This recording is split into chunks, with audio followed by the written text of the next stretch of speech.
The big question for Titans fans coming out of the first 2 weeks is, can Will Levis be salvaged? Because he has made way too many mistakes in the first 2 games.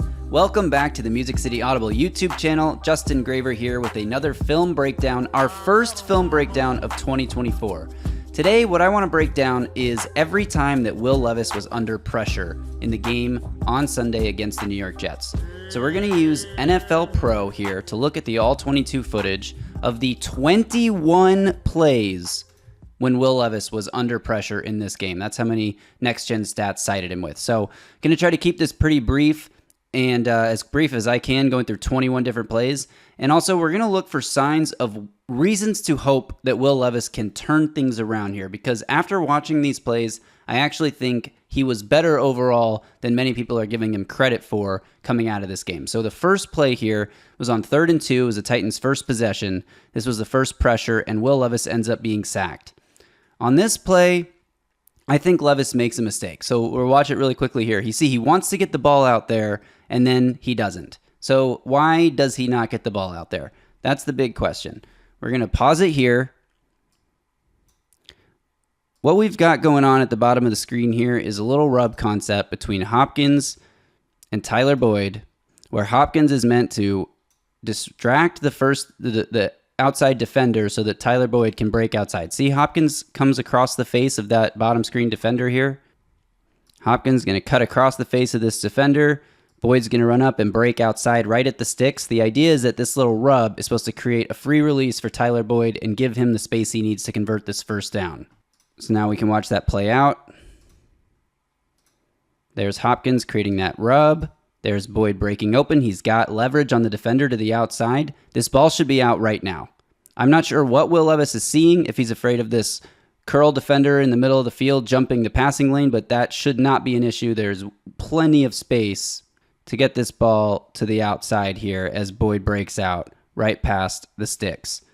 For some reason, Will Levis does not let this one fly. This is not one of the plays that gives us hope and encouragement, because for whatever reason, he just doesn't let it fly, and then he tries to pick up something with his legs, which is a disaster. It does not work. Results in a 2-yard loss on 3rd and 2. Pretty unacceptable play. We'll look at it one time quickly from the end zone angle here. This is a good pocket. I mean, it turns into a muddy pocket in a second, but right here is when the ball should be coming out. Look at that. He wants to throw. Look, why didn't he throw it? We don't know. And then he tries to make something happen. There's 2 spies in the middle of the field. Take him down for the sack. All right, before I get too deep into this video, I want to remind you, if you're watching, please subscribe to the channel. If you're enjoying this video, give it a thumbs up, like, and turn on channel alerts to get a notification every time we drop a new video here. We drop a lot of new videos every week on the Music City Audible podcast. So if you're here for the film breakdown, thanks for joining. I appreciate you. But we do have a podcast. It's me and Justin Mello, the Justin and Justin podcast, that you'll probably enjoy if you've never listened to it, if you're enjoying this video. So check out the podcast. And also, this video is brought to you by Sinkers Beverages in East Nashville and Bluegrass Beverages in Hendersonville. Head to the sinkersbeverages.com website or check the link in this podcast description to join the In Crowd. In-crowd members get access to allocated wines and spirits, exclusive events, early access to barrel releases, and more. Plus, Sinkers Beverages is on Uber Eats. Okay, let's go to the next play here. Okay, so this next play, I'll let the tape run here for you guys to see it, then I'll break it down quickly. We've got 2 deep routes for Hopkins and Ridley, and we've got some release valve options over the middle of the field. So, pre-snap look here. We've got Hopkins running a deep out, Ridley running a deep over, and everyone else is sort of just releasing, right? Now, what's going to be frustrating about this play is that both Hopkins and Ridley are open down the field. And I'm sure that's the first read on this play, is to look deep with the ball. Bang. If Levis lets this go right now, you've got Hopkins with a lot of space here. Now, Sauce Gardner is in the passing lane. If Will Levis made a really nice throw over the top to fit it in this hole, it's a dangerous throw with Sauce lurking here. He maybe could have made that one happen. On the other side of the field, you've got Ridley breaking across the middle here with this safety dropping this way. Again, it could be a dangerous throw to try to fit this in with this linebacker hovering. I think this is a NFL open throw, though, with the safety crashing down on Ridley's backside if he uses his back to protect the ball. Either one of these options could be open. Unfortunately, if we flip to the end zone angle, we'll see why those throws are really not possible. Because when Levis wants to throw it, He's under pressure almost immediately. And this is Nicholas Petit-Frere, who gets help from a chip block from Josh Wiley. Still cannot pick up this rusher on the outside and allows the pressure to get to Will Levis. And what I like about this play from Levis is that when he doesn't let it rip deep, he knows he has Josh Wiley out in the flat as a relief valve. We'll go back to the sideline view to look at that. So right here, this is when the pocket is still nice and clean. This is too early to throw the ball. Now, he could throw with some anticipation here if him and Hopkins were really on the same page. He could throw with some anticipation to Ridley here. You can see he's making his break now too. But it's the first quarter. It's a 0-0 game. You have an open check down option on first down. I don't know that the risk is worth the reward for these plays when you haven't been on the same page as someone like Calvin Ridley so far this year, and when DeAndre Hopkins has missed a lot of time with the knee injury. I'm okay with Levis making the decision he did. In fact, I love the fact that he feels this pressure coming around the right side and gets it to his check down. So overall, a positive play under pressure. It only gains 1 yard, but Levis makes a right read there. He could have gone for a bigger play down the field. Didn't feel like doing so. It is what it is. Next play here. Now, this is a 3rd and 5 on the Titans touchdown drive. This is a great play by Will Levis. You've got a bunch of linemen over here on the left side of the formation with Spears going in motion this way. And you've got a great little concept here to free up Calvin Ridley. So we'll watch that one more time. Ridley comes from the backside of the stack here. Lets these two receivers create a lot of traffic and then just runs off their back into open space. Levis knows exactly where he wants to go with the ball before this ball is snapped, which you love to see. It doesn't matter that he's got pressure coming again from the right side. Nicholas Petit-Frere was awful in this game. Here's Ridley right now. I mean, Levis is throwing the ball. Does Ridley look necessarily open to you? He's getting a nice natural pick here from Josh Wiley with the defender on his backside, but he doesn't look that open. But he runs to open space. Levis puts the ball out in front. Nice play, nice read. Under pressure. Great job by Levis. Okay, next play. I'll let it play out here for you so you guys can see it before I break it down. This one, Levis wants to go down the field with the ball, but it's well defended. He doesn't really have a lot of options. And then the pressure comes, and he escapes the pocket and makes a really nice play. This is something I want to see from Will Levis more. But what we've got here is we've got Ridley running deep this way, Boyd running deep over the middle like this. Wiley's got a little drag over here, and Hopkins has a drag the other way with Pollard leaking out of the backfield. So this safety really does a nice job of taking away the throw to Ridley and the throw to Boyd. Again, if you want to take a major risk on a drive in the first quarter that is 0-0 where you're moving the ball well on 2nd and 11, that's your prerogative. I am perfectly fine with Will Levis not trying to let this rip over the middle of the field with that safety lurking right here. Yeah, Boyd looks kind of open, but this safety can break down on that ball. So can this safety. And if he tries to fit it up to Ridley this way, the safety's in a good enough position that he can take that throw away as well. DeAndre Hopkins is very short here and has a man ready to defend him if the ball goes that way. And Tony Pollard is well defended as well. So a lot of very good defensive coverage by the Jets on this play. Will Levis breaks contain, does a nice job getting out of the pocket and keeping his eyes downfield because this defender was responsible for covering Josh Wiley right here. And he was sticking with Wiley the whole way. But as soon as Levis broke contain, he's got to come up to stop the threat of Levis's legs. Levis sees that and gets the ball to a wide open Josh Wiley, who picks up 12 yards on 2nd and 11. So that is a great play when you can pick up that kind of yardage on 2nd and 11 and get a first down in the red zone. You'll take that every time. So again, I'm perfectly fine with Levis not letting this rip down the field. What happens here is the defensive tackle comes inside of J.C. Latham. Peter Skronsky tries to pick him up. They both fail to do so. Levis is moved off of his spot. And again, here's the linebacker coming up to take away the run from Levis. He finds his outlet right here, who does a nice job after the catch to pick up the first down. This is a great play under pressure overall, all things considered. Okay, moving on here. This is a 1st and 20 now in the second quarter where Levis gets pressured on with a free rusher coming off the edge because they let him come off the edge. It's a screen pass. Levis does a nice job waiting for the defense to come and then throwing a very catchable ball out to Chigakonkwo, who has blockers in front of him. Now, this is pretty well defended overall because the Jets are able to chase him down from behind.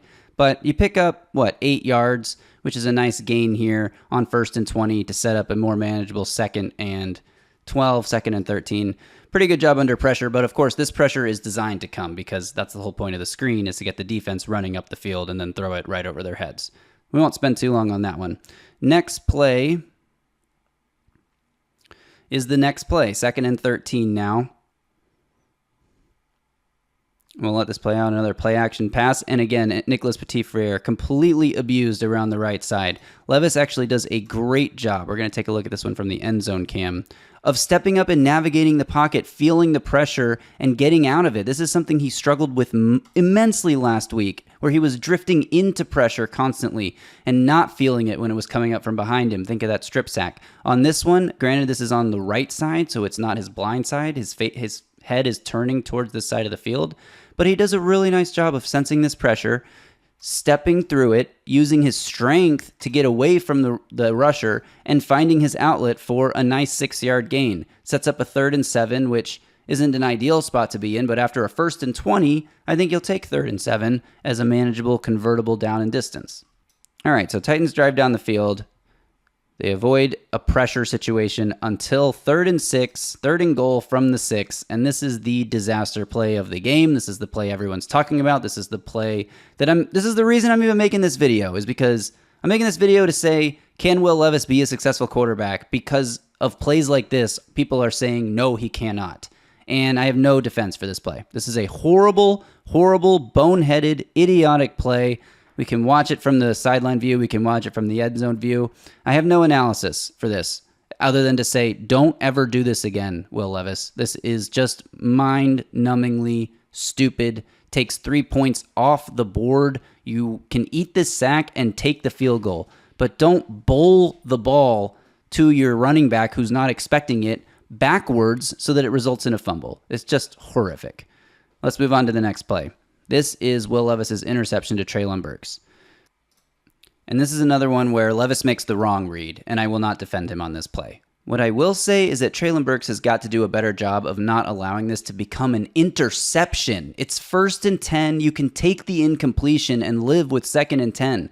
But allowing this to become an interception is inexcusable. Now, it was a great play by Brandon Eccles, who's a backup cornerback, only playing because DJ Reed was out for this game. He makes a great play. But Treylon Burks, you got to catch this ball. You cannot allow this to be intercepted. Now, why was this the wrong read? Let's take a look at it again and I'll show you. Because this is a pretty classic staple concept of the West Coast offense. It's a Yankee concept. You've got one receiver running this deep corner. Sometimes it's a deep post. Sometimes it's a fly, a go route. On this one, it's a deep corner route. And you've got Calvin Ridley coming the other way with the deep dig route. The idea is that you're supposed to read this safety. If this safety comes down on the dig, you throw it over the top. If this safety comes back with the deep corner, you throw it underneath to the dig. Now, I want you to watch Calvin Ridley on this play and tell me, if you were the quarterback, which read would you make? Here's the safety. He's dropped back to defend the deep flag route. Here's Calvin Ridley with a cornerback 3 yards away from him on his back hip running to space. This ball has got to be a 25-yard completion to Calvin Ridley, who can then take it and turn upfield. Who knows? You get a block from Treylon Burks, this could go all the way. So this is a missed read from Will Levis. I guarantee you 100% he and Brian Callahan and Nick Holtz and Bo Hardigree, the quarterback's coach, watched this play today and had this exact same conversation. It's a simple read, really. This is the kind of play you put into an offense to help a quarterback who struggles to process quickly. He only has to read one player, this deep high post safety, and he doesn't read him correctly because he tries to fit this into double coverage. Again, should this have been intercepted? Would this be intercepted 9 out of 10 times? Probably not. Brandon Eccles makes a great play. But it's a good teaching moment for Will Levis because it shows you that 1 out of 10 times can happen. Brian Callahan did say in his Monday press conference he's never going to harp on Will Levis too much about an interception, especially one that is a great play from the defensive back. But I'm sure he will harp on him making the wrong read here because, again, Calvin Ridley on the deep dig route should have got the ball on this play and it would have gone for a huge gain. I stopped on this one for a bit longer because I need to really make a point and emphasize here how bad this play was for Will Levis. Does it mean Will Levis is never going to be a good quarterback? Of course not. It just means he missed a read here that you'd like to see him hit. And I think this is the kind of thing, this is only his 11th start This is the kind of thing that you learn also with experience. You make the wrong read on this once, you never make the wrong read on it again. And I guarantee you, you're going to have defensive coordinators baiting this throw now by having this safety crash down because they probably saw this. They know that Will Levis is being coached. Hit the dig when it's open. They want to fool him into thinking that dig will be open, and they'll have the safety crash down. It'll be interesting to see if Levis ends up making the right read in that situation, because if that does happen, then you do want to throw the go ball to Treylon Burks. But if you throw the go ball to Treylon Burks, you can't underthrow it and allow the underneath defender to be the one to make the play. It wasn't even the over-the-top safety who made this play. It was the ball was 4 or 5 yards underthrown and allowed the underneath corner to come up and make the play. So anyway, enough time on this one. Let's move on to the next play here. We got a lot to get through. And we can move on to something a lot more positive. So 1st and 10 now, almost halftime. Titans are trying to go put points on the board before the half. And you've got quick pressure from the interior, but Levis kind of knows where he wants to go with the ball. He's got a matchup he likes at the top of the screen here with DeAndre Hopkins just running a quick in-breaker. And Hopkins beats his man. Levis gets that pressure from the interior, but he gets the ball out quickly. It's accurate, it's on time, it's on target. Hopkins makes a great catch, a little away from his body, and picks up 9 yards. You love to see this from Will Levis. Let's take a look at the pressure coming up the interior here. It's really just Dylan Radins getting bowled backwards. Poor anchor. No anchor, really. I mean, there's no resistance there. Dylan Radins, you got to be better than that. And the defender throws the offensive lineman almost into Levis's lap, but again, he does a nice job getting rid of it quickly. Hopkins makes a nice extension catch and picks up 9 yards. That's what you want to see him do against pressure. Get the ball out quickly to a receiver with a matchup that you like. All right, moving on to the next play here. Levis takes a sack, and this one, I kind of understand what happens here. But this is an example of Levis locking onto a read and not letting it go when sometimes he just needs to let it go. And he has a tendency to do this, to lock onto a read. What he wants here is Tyler Boyd with the option route in single coverage here against this nickelback. Boyd has the option to break inside or outside. I'm guessing. I mean, it looks like an option route. It could be a designed in breaker. I don't know. But Boyd ends up breaking this inside, and Levis wants to hit him on that. But it's kind of not there, and it's definitely not there before the pressure gets to Levis. So you've got Hopkins on this side down here. He's in bracketed coverage. You're not throwing this ball up to DeAndre Hopkins. It looks like Levis is looking there first, and maybe just be looking at Boyd. But when you have an option route, that's another reason I think it's an option route, is you can't throw it too early before the receiver makes their break, because if you're not on the same page, that could be an interception. We saw this happen to Anthony Richardson in the preseason. Threw an option route to the inside when his receiver broke outside, bang, pick 6. You can't have that happen. So you want to make sure that you and the receiver are on the same page. You wait for him to make that break, but by the time he's making the break right now, the interior pressure gets to Levis and he can't get the ball out, and he just gets taken down for the sack. This is a bad play by the offensive line, and this one, I think this one is on the offensive line. You want to see Levis navigate this pressure a little bit better? Sure, but this one's not really his fault. The pressure comes again from Dylan Radins, who just can't stand his ground against this rush. It's a nice move by 94, swipe the hands away and get to the quarterback, but, I mean, if Levis tries to throw this ball, there's a decent chance he just loses possession and it ends up as a fumble and a turnover. So good job, Will Levis. You ate a sack in field goal range. It didn't take you out of field goal range. It's first down. You have a chance to pick these yards back up, and there's 20 seconds to go in the half. You preserve your team's chances of getting 3 points on the board. Okay, we'll move on to the next play. We're in the second half now. It's 2nd and 21. Again, the Titans ended up in these negative situations way too often, but Levis does a nice job again here. There's not a lot of yards to be gained, but when your right tackle gets beat this quickly, watch Jermaine Johnson up against Nicholas Petit-Frere here, just bowls him right to the quarterback. There's no, Levis just has to get rid of the ball. He knows where his outlet is. He knows where the check down is to get the ball to a playmaker. Hope that this guy can slip one tackle. If Pollard's able to slip this tackle, he's got a lot of running room. Unfortunately, he's not able to slip this tackle, and it's a short gain of 2 yards. But at least Levis got the ball out when faced with pressure. You like seeing him do that. The quick, decisive action there to get the ball out of his hands. That's what you like to see. All right, next play, another really nice job under pressure by Will Levis. And he had a lot of nice plays under pressure. He did a lot better under pressure this game than he did last game. So we'll look at this from the end zone angle because I think you can see what happens a little better here. This time we've got a little game, a little stunt. The Jets D-line is running here. You got this guy crashing outside. You got this guy looping back inside. And Dylan Radins and Nicholas Petit-Frere do not communicate well enough to pick this up. Radins just tries to go with the guy rushing outside. Petit-Frere tries to pick him up also, and nobody picks up Jermaine Johnson looping back around on the inside. So let's take a look at what happens here.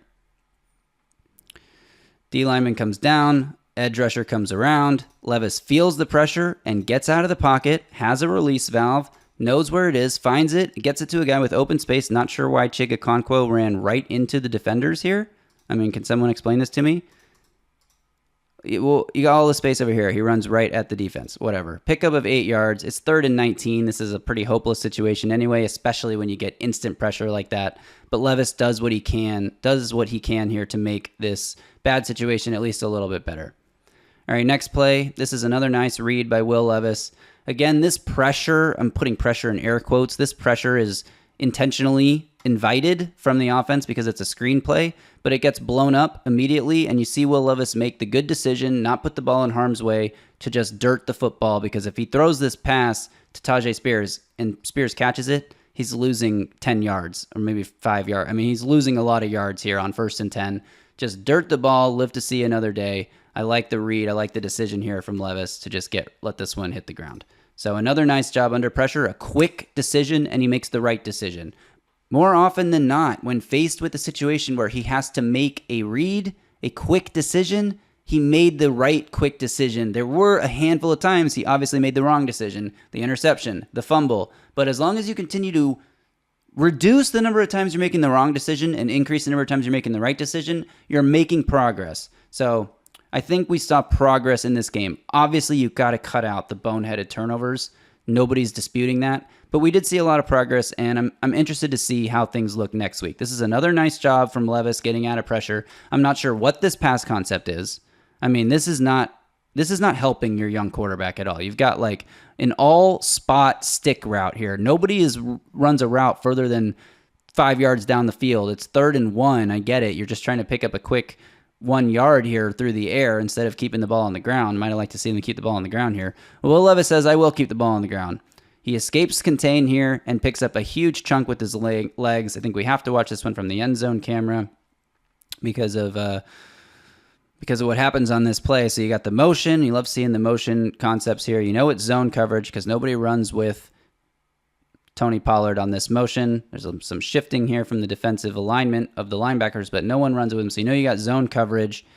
Levis is looking. This receiver stumbles. This receiver is not even looking for the ball. There's really nowhere to go with it. You got rushers coming from every direction. Levis does a nice job getting away from it and then just sees nothing but green grass as the sea parts for him, and he does a nice job to get out and pick up 21 yards as the Titans are looking to make a comeback. All right, next play. This one is an example of right decision, good read, bad throw. Chigakonkwo is pretty open here on this play action concept here. You got Levis with the open hand fake. It's a good fake, but your offensive line is not holding up at all. I mean, he has no leverage to try to even get this throw off before the pressure gets there. You'd like to see him get it up a little bit higher. So because, look, man, if Chig catches this, he's got so much open space. I mean, if he catches it cleanly, he does catch it, but he has to dive for it, which is why he only ends up picking up 1 yard. But at least Levis makes a quick decision. He gets flattened in the backfield there. If we look at this from the end zone camera, we can really see what's happening here. And what's happening is you got Tyler Boyd trying to block a defensive end. And that's just a recipe for disaster. At the same time, Jets have a defensive tackle looping around the outside here. So this is sort of a thing where they just had a good play call for what the Titans had, a good defensive call with the stunt up front there with 95 looping around the edge. And Levis just can't get the ball to his target. But at least he makes a nice, fast, decisive read and decision again. Something that is a theme here. He made a lot of those. We got what?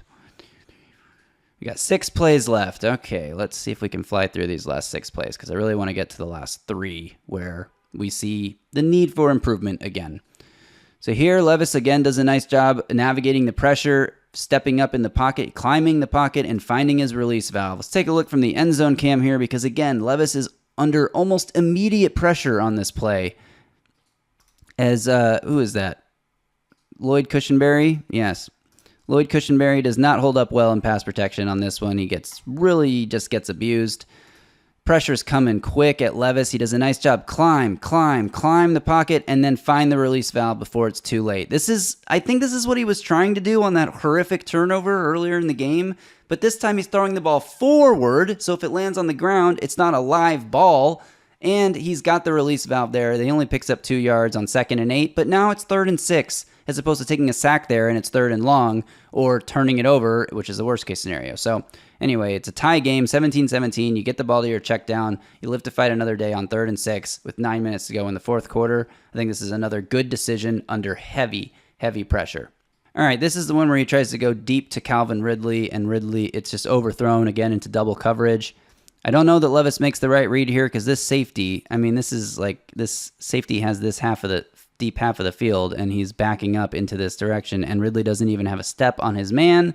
But what I like about this play is Levis said, you know what? I'm under pressure. I got to get the ball out quickly. I'm just going to lay it out there. And if my guy can get to it, my guy can get to it. And if my guy can't get to it, nobody's getting to it. This one is the opposite of the Treylon Burks interception where he left it short for guys to make a play on the ball. In this one, it was either Ridley's getting there or it's just falling incomplete. Live to fight another day, 2nd down. And there's the pressure allowed from Nicholas Petit-Frere. This is a loose definition of pressure. I don't even know if this should count in this film breakdown. But anyway, there we go. We're almost done here. We got 4 plays left. This was the Houdini magic play. We're not even going to look at this from the sideline cam. Let's go straight to the end zone camera here. Because Will Levis does an unbelievable job of turning this sack into a 13-yard gain. He's getting swiped at. He's getting hit. He's getting hooked. He ducks. He gets out of the pressure. I mean, this is truly an outstanding job by Will Levis, just navigating pressure, keeping his balance, keeping his eyes downfield. That read's not open. That read's not open. He could maybe try to hit Hopkins here, but if he does, this is a situation where a defensive lineman reaches their arm out and hits your arm while you're throwing it, and suddenly an open pass could be a turnover. Look how fast 91 closes on Levis as he's about to release the ball. Should have been illegal hands to the face or face mask there, 15-yard tacked on, whatever, we'll let that go. Does a nice job keeping his balance, keeping his feet, using his strength and his athleticism to pick up a nice gain and gets down without taking a big hit. You love to see every part of this play. These are the types of plays that could make him special if he can get more consistent, because being able to escape pressure as close as this is to being a sack is such a valuable skill that really the best quarterbacks in the NFL can do this, and the worst ones take a sack here. So nice job by Levis. All right, we got 3 plays left where I'm not going to be as kind to him anymore. All right, this play, you've got to see this. You've got to see Calvin Ridley open on this play, and Levis doesn't see it. Right there. I don't know why his eyes are on Hopkins out here in the corner. I mean, Hopkins has a step too. If he lets this go right now, this could be a touchdown. Or he's got Ridley breaking open over the middle of the field. You feather this throw in there over the linebacker, bang, touchdown. Tie game. Maybe the Titans go for 2 to win it. Maybe they send it to overtime. But Levis throws it too late. The ball lands out of bounds. I mean, he just lets this ball go too late. He gets locked onto his read of Hopkins. This is what I said. If you're not going to throw this right now, then move to your next read. He wants to throw it right now. For some reason, he doesn't. And now it's too late. You got to move to your next read. If he moves to the next read here, he's got Ridley wide open in the middle of the field, but he's locked on to DeAndre Hopkins. I think he's just thinking too much out there. He's thinking, where should I go next with the ball? Or should I stay on this read and give my guy a chance? Haven't thrown it to Hopkins enough this game. Like, this is where he's just got to get better. He's got to become a better processor. He's got to move off of reads quicker, and he's going to end up being a better player for it. We can take a look quickly at the end zone angle just so we see Levis's eyes here and how he's just locked onto his target. He does a nice job sliding away from the pressure there to keep the play alive, but he shouldn't have had to. He should have ripped the ball way earlier than he did. All right, next play. This is another bad play by Levis, and it's also a horrible play by Nicholas Petit-Frere, so we can keep our eyes on the right tackle here because the right tackle gets absolutely abused on this play. But at the same time, this is a designed quick flare out to the running back. Levis needs to let this ball go within a second of touching it. This needs to be an instant release. You catch this ball, you make the read, you see where the linebacker who's supposed to be covering this running back is, and you get the ball out before your right tackle even has a chance to get absolutely dominated. So I'll play this now for you so we can see what I'm talking about here. Got Ridley in motion, so you know it's man coverage, right? Look at this alignment up here. You should be able to tell this is man coverage immediately. When you get man coverage like this, with these guys super close, tight, you got the motion from Ridley that revealed that the defense is in man coverage. You got to know that this linebacker almost certainly has man coverage on this running back. And your play design here is to send this running back out in the flat on this little flare route outside. How is this linebacker going to get over to cover that? Unless you give him the time to get over there. If you release this ball almost immediately, Tony Pollard might walk into the end zone on this play. So anyway, enough drawing on the screen. Let's play it out here. Levis takes the snap. The linebacker has to run through a lot of traffic. Levis doesn't release the ball, and he gets taken down by Nicholas Petit-Frere's man here, he just doesn't block anybody at all. So I'm going to pause it this time when Levis should be getting rid of the ball so you can see what I'm talking about. Right now, top of your drop, bang, this linebacker, muddy up. This is designed. They're like blocking without blocking for Pollard. Look at this. Throw the ball, Will. Throw the ball, and he runs into the end zone, tie game. So that's 2 plays now out of 3 so far. 2 plays out of 3 so far here. It's 3rd and 8, where Levis could have had the game-tying touchdown, and he just didn't get rid of the football. And then he holds on to it. Nicholas Petit-Frere gets beat, and it's a sack. Now you're facing 4th and goal from the 14-yard line in a absolutely gotta-have-it situation. And that's the last play we'll look at because Levis was, surprise, under pressure for this play as well. All right, here we go. Levis drops back. Bang. Top of your drop. Ball needs to be out. Now, I don't really know if this was going to be a touchdown regardless. I mean, nobody's really open. Every receiver is being extremely closely guarded. I mean, that's what you don't have a lot of options when you have to get to this yard line or the goal line and you only have 10 yards of space behind it. The defense doesn't have to worry about covering. I mean, but this ball should be out right now to Tyler Boyd, and he might be able to make this catch coming underneath these guys and get in the end zone.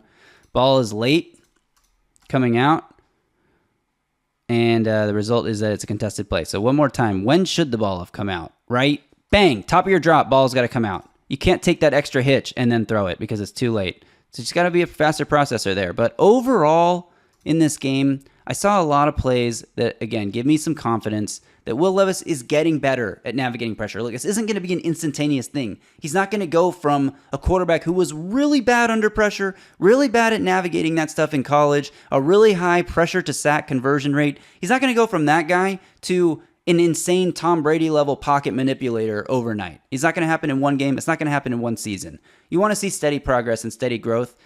And look for signs that are encouraging that let you think Will Levis can make the leap, eliminate the bad decisions, be more consistently making the good decisions, and eventually that's what you hope that the pairing under Brian Callahan leads to. So through 2 weeks, jury is very much still out on Will Levis, the future of him being the Titans franchise quarterback.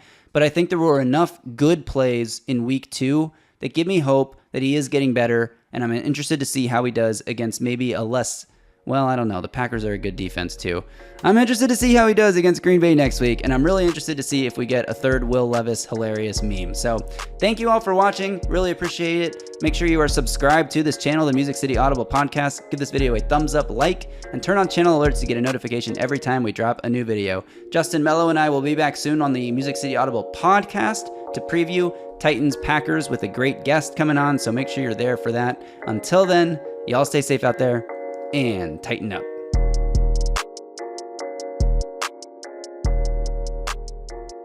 A Broadway sports media production.